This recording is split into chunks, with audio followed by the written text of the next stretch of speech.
Hi, my name is Jessica Trowbridge, and I am a researcher with the Women Workers Biomonitoring Collaborative Study. I'm presenting on behalf of Cassidy Clarity and myself. Cassidy Clarity is another researcher with our group, and both of us will be available after to answer your questions. Over the next 4 talks, you're going to hear about the work and results of the Women Workers Biomonitoring Collaborative, and I'll start by telling you about the study and who we are. I'm going to share the results from the targeted chemical analysis on perfluoroalkyl substances and flame retardants, and I'll talk about their relationship with biomarkers of effect. The Women Workers Biomonitoring Collaborative is a community-based participatory research study that was started by firefighters in San Francisco who were concerned about the elevated rates of breast cancer among their cohort. When they looked at the scientific literature to try to find out what was going on, they didn't find any studies on women firefighters. So being the go-getters that they are, they set out to get some answers. 2 firefighter organizations started this work. The San Francisco Firefighter Cancer Prevention Foundation reached out to the United Fire Service Women. Together, they brought together community advocate groups and scientists to look for answers to their questions. Now, originally they wanted to know, are women firefighters getting breast cancer? And there's several challenges with studying cancer. For example, primarily there's a long latency period between exposure and health outcomes, which can really limit opportunities for prevention.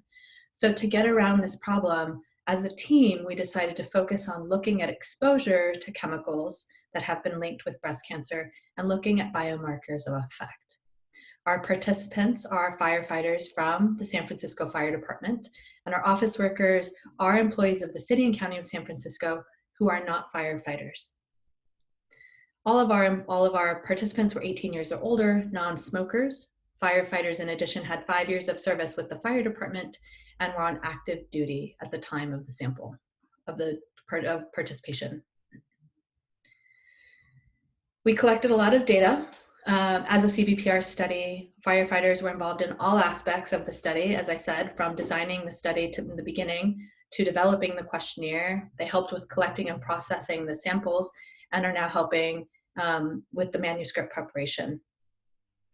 In the study, we conducted an extensive exposure assessment interview where we asked participants about the products that they use on their homes and in their bodies, and in their homes.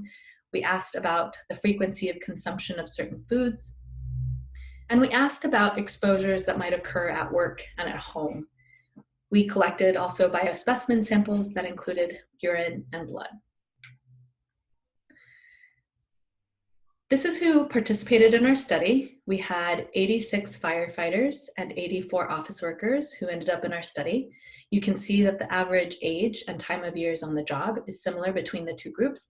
And below, this is the distribution or the proportion of assigned positions at the fire department at the time of recruitment into the study. Moving on to environmental chemicals. In this study, we focused on chemicals that were suspected or known breast carcinogens based on animal or human studies. These are the 2 classes of chemicals that we focused on, which are also have evidence for exposure in firefighting, in other firefighter studies. So we looked at perfluoroalkyl substances, and we looked at flame retardants. Here we have a picture of perfluorooctanoic acid, and over here we have tris 1,3-dichloroisopropyl phosphate, or TDCPP. Both classes of chemicals had evidence for mammary tumor development in animal or human studies, and both have been associated with hormone disruption in addition to other adverse health effects, such as metabolic effects, immune suppression, and developmental effects in children. Exposures to both of these classes of compounds are common, and they're widely used in consumer products. PFAS chemicals are commonly found in food packaging, like pizza boxes, frozen foods, and paper takeout food containers. They're also added to fabrics, furniture, and carpets for their stain and water resistance, and they have also been found in firefighting foams.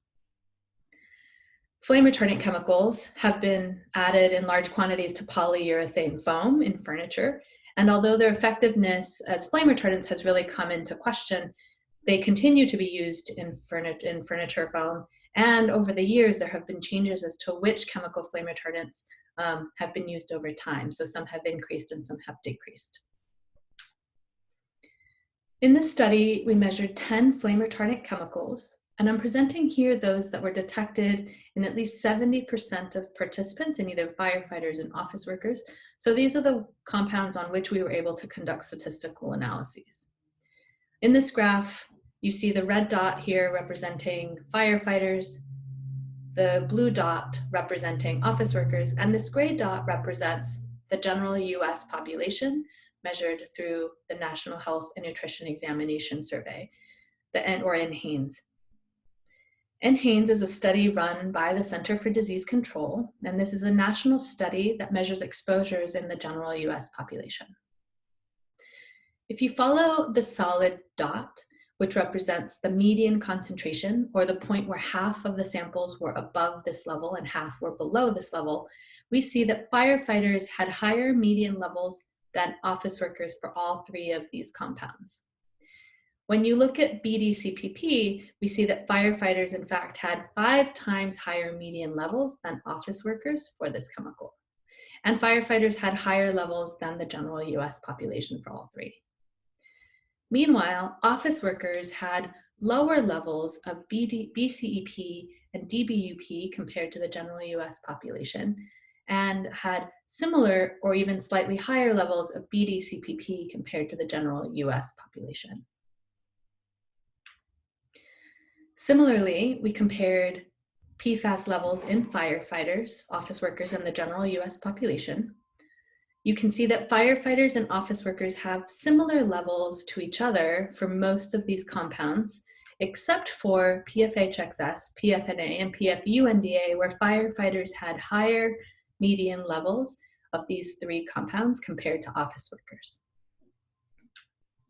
When we compared our participant sample to the NHANES, firefighters and office workers had higher levels of PFBUS, PFDA, PFHXS, and PFUNDA compared to the general adult US population. We also had similar levels of these other compounds, PFNA, PFOA, and PFOS, firefighters, office workers, and NHANES, and we think that these differences may be due to changes in formulations over time.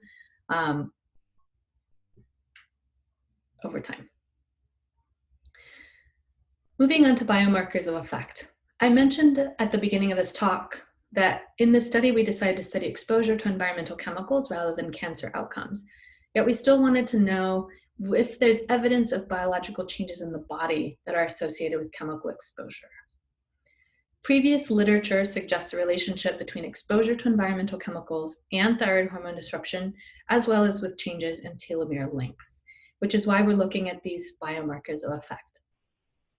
We measured 2 thyroid hormones. We looked at thyroid stimulating hormone, or TSH, and thyroxine, or T4, and we measured the caps on the ends of the chromosomes that are also known as telomeres in our participant samples.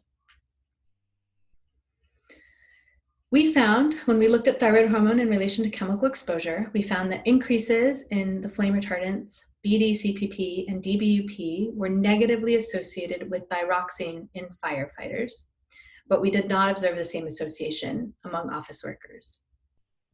We did not see an association with exposure to flame retardants and thyroid stimulating hormone in either of our 2 groups.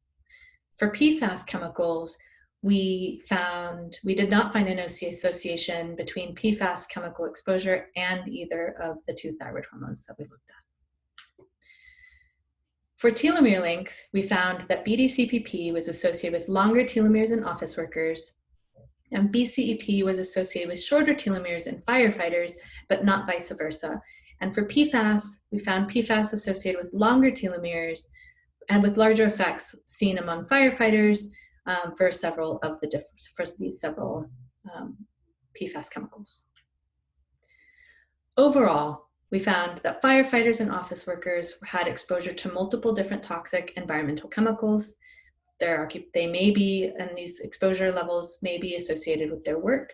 We found evidence of thyroid hormone disruption and changes in telomere length associated with exposure to environmental chemicals.